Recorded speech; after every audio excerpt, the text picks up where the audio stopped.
My name's Iain Entwhistle from Siemens ET in Manchester. And I've been asked today to come and say a few words about our involvement in grid connection works for projects such as Moray. So everybody hear me at the back there? Yeah, get a nod.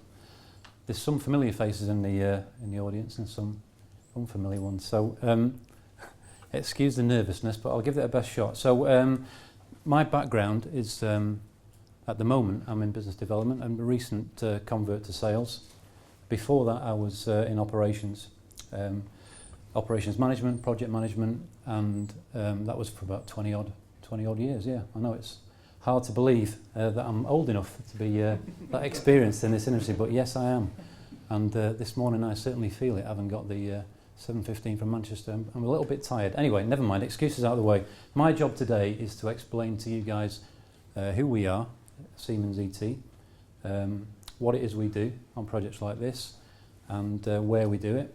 But I guess most of all is to explain how companies like yours can get involved in grid connection work. So I've looked at all of your details, believe it or not, and checked you all out on the internet.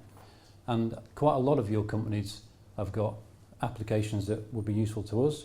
Some of you are more interested in wind turbines, but hopefully there's enough in this that you can see that will be of interest. So let's kick off. There's not too many slides, but okay. So this is what we're going to go through today. It's a who, what, where from Siemens Energy. Then it's some opportunities that are on the Moray project, some specifics as to what we are looking for, and some of the challenges which Tom and Alan have already mentioned. Okay. So Siemens, we are made up of four main sectors. There's one missing that I'll come to in a minute. So we've got Siemens Industry, Infrastructure and Cities, and Healthcare. And then there's like a cross-sector thing which is to do with financing as well. So we sometimes do project financing depending on how big a job we're looking at. And then the part I'm from is from Siemens Energy, which is made up of a number of different components. We've got fossil fuels, oil and gas, some service, and then the Siemens Wind, which I guess most of you will be familiar with, who can't be with us today. And myself, I come from power transmission, so we're in the same group as wind, but we're slightly separate in terms of the projects that we do. So this is a full gambit, if you like, of what an offshore wind project might look like. Well, it's a little bit cartoonised, but anyway. So we've got lots of different components. The main focus, if you like, tends to be drawn to the wind turbine area and the foundations. And these are rough approximations of what a capex might be for these kind of projects. I'm not going to ask Tom to confirm whether that's the same for Moray, but generally speaking, most of the money is spent in the turbines and the foundations. But as you can see, there's quite a lot of other components that go along to make up an offshore wind farm as well. Some of which we're interested in and we're involved in, some of which we rely on key partners to deliver. So we've got array cables which are out in the field here connecting all the turbines together. They're done usually by specialist companies. This is where we start to come into power transmissions, core competence, if you like. So AC offshore substations, they look a little bit like mini oil rigs. We also supply medium voltage switchgear in the base of the transformer towers.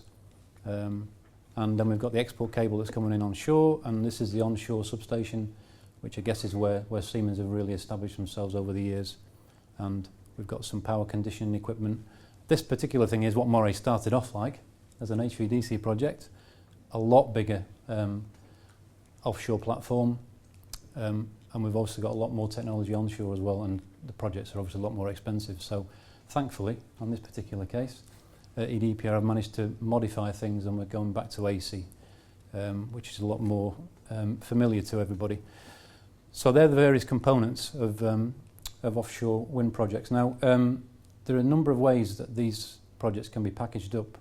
As Tom was referring to before, they've chosen to do it in a particular way. There's 6 packages at the moment on Moray, but different developers do things in different ways. And as I'll mention in a short while, that kind of creates different opportunities for us and for you guys. Some people, for instance, will look at a project like this and say, okay, we're going to place one contract for turbines, and then everything else will go in one large bundle, a balance of plant, if you like. And in that particular case, we'd be looking at a big EPC company to come in and take the whole scope of works, and we would then be a supplier to those guys. So I think, as been mentioned before, we're talking here multiple tiers of supply chains, but you're all aiming for the same thing. There's other ways of doing it where you've got many different lots. Other developers will chop it into many different lots. That requires them to have quite a significant resource of their own to be able to manage the interface, as Tom was mentioning before. That suits some companies, it doesn't suit others. And it can suit us and it cannot suit us, it depends. It all just depends on the circumstances and the project. Our favoured way of doing things is what we call an off-tow transmission asset. So a project such as this will be divided into offshore generation, pretty straightforward, this is the wind turbines, and then the off-tow, offshore transmission owner, will look after everything from the AC offshore substation right through to the power conditioning equipment onshore, and then your Scottish Power or Scottish Hydro will look after the network from there on in. So the thing that maximises our scope, if you like, is something that's developed as an off-tow, but we bend and move as the developer requires. Our core competencies, though, lend themselves to obviously wind turbines, but also AC platforms, and then the onshore stuff as well. We do get involved in larger projects on consortiums with export cable suppliers as well. So it really just depends on what the developer wants, is what I'm trying to say. So what we really do, though, is we look after the electrical design from the dry land out to sea. So what we're really aiming for here is that when this thing is operational, clearly it's no good if the turbines are generating, but the quality of the power to the grid is substandard. So the grid code compliance is a very key thing that EDPR and such like are looking for. So our key competence, I suppose, is making sure that the electrical design meets the requirements of the grid. And so there's quite a lot of interaction between what's designed out here and also what's designed on shore. Things change at this end, it affects here and vice versa. So it's quite key that if in this particular project's case that the packages are split, that these two contractors here are going to have to do a lot of discussions and a lot of exchanging of information. We'd prefer it to be all in one, to be honest, but that's another story. So we have to pick up quite key partners in our works here, because we can't do all of it ourselves. The equipment that goes on here generally is Siemens supply, albeit there's a lot of ancillary equipment, HVAC, fibre optics, comms equipment. We'll show lots of it in a minute. And not forgetting the actual fabrication of this itself is a very specialist activity, and we will look to many different suppliers to help us deliver what is quite a significant structure. And likewise, onshore, as I mentioned, we've got quite a few key partners there. So we'll move on now to show a few more photographs about what these things look like. AC offshore substations, for those who haven't seen too many, are quite large, formidable, complex structures. We have a time-lapse film, which unfortunately isn't set to music yet, otherwise I would have brought it along, but it's about 3 minutes of starting from a plain piece of concrete in the yard to a finished one of these that sails out of the yard. And it's quite interesting to see how things develop. These things are probably about 2 years in the making, from design through to sail out. They're anything from about 1,800 to 2,200 tons, quite big steel structures. Lots of different types of designs are out there. They all look a little bit different. But clearly you can see quite a lot of time, expertise and effort goes into making one of these. And as I say, we don't do the fabrication of it. We rely on partners that do that. Quite a few of whom I think are dotted around the room today. But what we do is we work with those guys for the design. So the layout of these things, how it looks inside, the room layouts, all that kind of stuff is done in conjunction with our electrical designers. And then the fitting out of the kit, in terms of fitting the electrical equipment, that's done with our Siemens guys and the fabricator. And the transport and installation is something that we work with the fabricator and the T&I contractor as well to move towards. So once it gets out to sea, we've got, obviously we've forgotten about the jacket, which is the main thing we need as well. And also bringing the two together is an area where we definitely rely on the expertise of ex-oil and gas and maritime companies. So quite significant investment and quite significant expertise required. That's offshore. That's where most people's attention gets drawn to, because it's interesting and it's a bit different and it's a bit exciting, I suppose, but not forgetting that onshore, meanwhile, we've still got the good old grid connection. So we don't get very far if we don't build one of these. It's a lot more familiar to people, but nevertheless, it still requires quite a significant supply chain to make it happen. So we go right from significant earthworks, concrete, all the civil partner type stuff that we need, through to the OEM type equipment. Steel is very important onshore. Steel fabrication, steel erection, big part of what we do. We're always interested to see what we can find locally as well, because no matter how much you plan, whenever you're building these things, you always find that something needs modifying, something you've forgotten. So local fabrication is very important to us. So we'll be looking for something like that on a project like this. And ultimately what we're aiming for, as you can see, this is London Array. It's quite a big undertaking. This was a green field. I guess New Deal looks something similar at the moment, maybe with a few more trees. But that's ultimately what we're aiming to achieve onshore, and we'll need quite a lot of help to get there. Okay, so where have we done these things in the past? Notice at the moment we've not managed to do too much up here, but hopefully that's going to change quite soon. But at the moment we've done blue is where the turbine guys have installed their equipment around the UK over the last few years. The yellow is where we've done joint projects together. So we've done quite a few over the years, and we're still at Gwinty Moor finishing off, and also trying to do grid connection at Thanet, and that's the only one really where we've worked with other people's turbines as well. So it doesn't necessarily go that you need Siemens turbines to get a Siemens grid connection. We can work with anybody's turbines over the years, and as I say, in the next few years we'll hopefully see a few dots north of the way. All right, so that's a bit of a run through about our organisation, but we've got some specific opportunities for Moray. I split it into two pieces really, which is offshore, rather. So offshore, people use tier 1, tier 2, tier 3. You can also call it direct or indirect. In other words, which type of work so we're looking to engage with directly with our procurement department, and which would be indirectly through key partners. Well, a lot depends on EDPR's contracting model. As I mentioned before, depending on which way they decide to tackle this project, a lot of that will depend on whether we deal with you guys directly or whether we deal via a fabricator or maybe via an EPCI contractor. But as you can see, this is just like yesterday's thoughts about what might be involved. You could put a load more on here, but I picked out some of the key ones. So these guys are probably key to what goes on offshore for us. We've got close working relationships with quite a number of them, quite a lot of them in Scotland. Yeah, that's something we look to bring in quite early on in the process. As I say, it takes about 2 years to get one of these things moving. Marine logistics, you would think is less significant for us than maybe on turbines. Sometimes the developer will look after all this themselves, sometimes we'll do it with the turbine suppliers, sometimes they ask us to do it ourselves. It just depends on when in the programme we need to be offshore, but we're looking for vessels sometimes, floating hotels, crew transfer ships, all kinds of things there.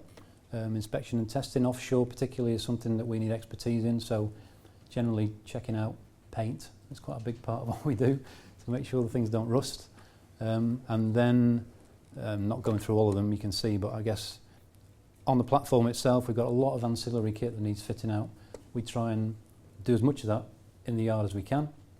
Somebody mentioned before about the cost of doing these things offshore. We reckon it costs about 10 times more to do works offshore than it does onshore. So we've been looking to do as much of this as we can in the yard and do as little as possible out to sea.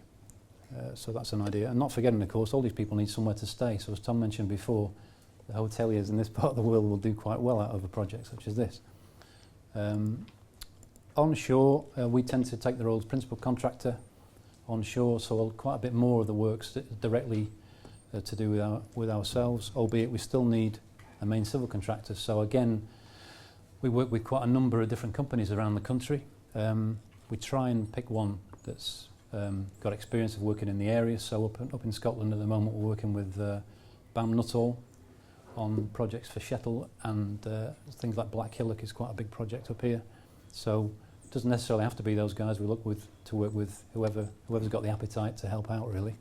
But on site, we go from farmer's field right to what you saw before. So we need lots of things like simple things like waste management. Where do we put all the rubbish?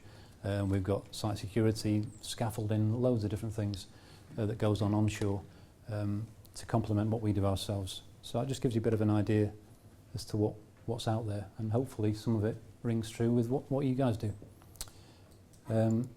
Just going to finish off with a few things on challenges that the supply chain faces, ourselves included. So I won't go along and get cheers and boos for each of these guys, but regardless of your political persuasion, I think one thing that we can all agree on, including these four gentlemen, is that everybody wants more local content.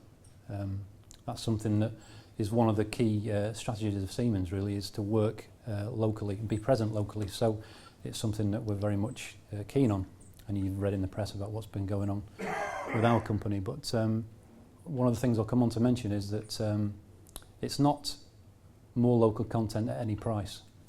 So much as it's to be encouraged, there's a definite underlying thing which says, as been mentioned before, you've probably got the drift, cost is very important. So I'm sure developers and ourselves won't be in a situation where we'll come locally regardless of cost.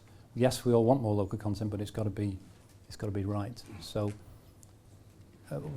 we've got to try and meet that challenge, I suppose, of getting more local content, with a problem where you've got an offshore wind industry which is pretty young. It's quite immature, and it keeps changing a little bit. It's a bit uncertain. It's a bit like a teenager, you know. It doesn't quite know where it's going sometimes, and so that leads to a lot of investment quandaries for people, because they want some certainty. They want to know what the return's going to be, and it's a bit, strange at times. So we've got a relatively low number of UK suppliers. We could go and pick some of these suppliers. There's yards in Europe that do these kind of things, but we need to develop things in the UK. Somebody was talking to earlier on was saying that a lot of the time offshore wind seems to be saying to the supply chain, I tell you what, guys, you invest, reinforce all your infrastructure and build a new quayside and all this kind of stuff, and then we'll give you a job. And it doesn't quite work like that a lot of the time. So people are want to see a little bit more certainty about projects such as Moray, which I think is coming now, but it definitely needs a lot of suppliers to invest just to meet the sheer scale of what's going on. But there's lots of help out there, and the likes of the guys that have organised the event today and the equivalent ones are helping smaller companies to make that investment and linking people up together and linking them with the likes of ourselves to try and make this thing get off the ground. So one thing is for sure, that for those that have got the appetite for it, there is massive opportunities out there, not just in Moray but in plenty of other ones. So just a few slides to finish off with, 2 more left to go. So you've seen the size of some of the components that we're dealing with out here, so suppliers will look at it and go, well, how can I deal with things that are that big and that heavy? It's a bit of a problem. Well, in the longer term, maybe they won't be so big and so heavy. There's a lot of innovation coming around. We've talked to Tom and his team about some of these things. I haven't got details here today, but it will come out in the long term. This is an industry that's not going to sit still, I don't think. So one thing I will mention to you is that offshore platforms might not look that way all the time. So be prepared to move as the technology moves. You've got to be flexible. Demand is always changing. Sometimes the project's on, sometimes the project's not on. Sometimes it's going on next year, sometimes it goes out 2 years away. So flexibility is the key. Hopefully now we can see some solid base on which to build. So that should make things a bit easier for investment. Reducing costs, it's been mentioned about 18 times already this morning. It's never cheap enough. But one of the things I will say is that more and more projects in offshore wind are looking more and more at the investors' rate of return, because people are now having to go to third-party investment houses to get money. It's not off the balance sheet anymore, so rate of return for your pound is very important. So projects will stop if costs aren't low enough, which nobody wants, of course. So you've got to work to try and make sure that you're competitive in the UK, because there are others out there that will beat you to it if you're not careful. And reliability is key as well, because, as I said before, we want the things to go offshore, stay offshore, and not require too much maintenance, because it costs a lot of money.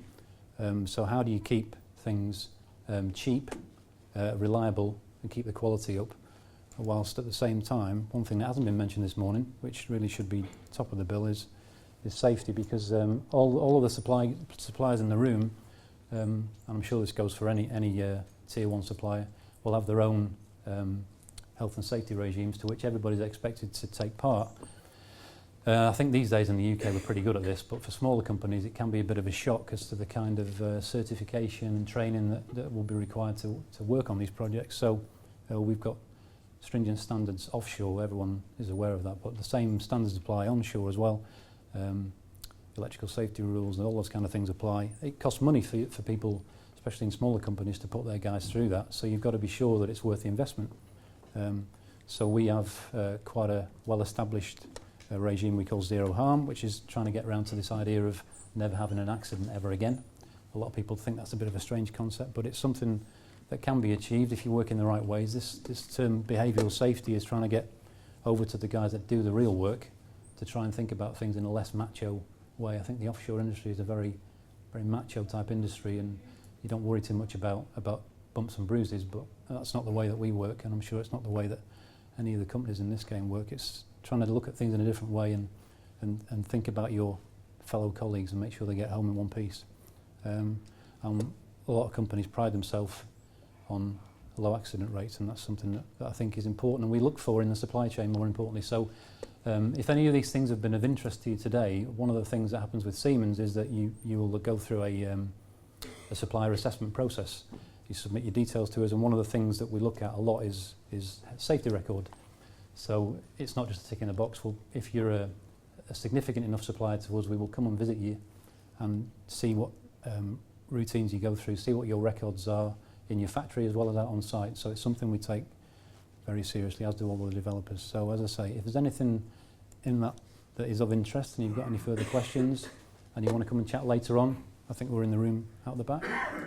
But thanks for your attention, and if you've got any questions, then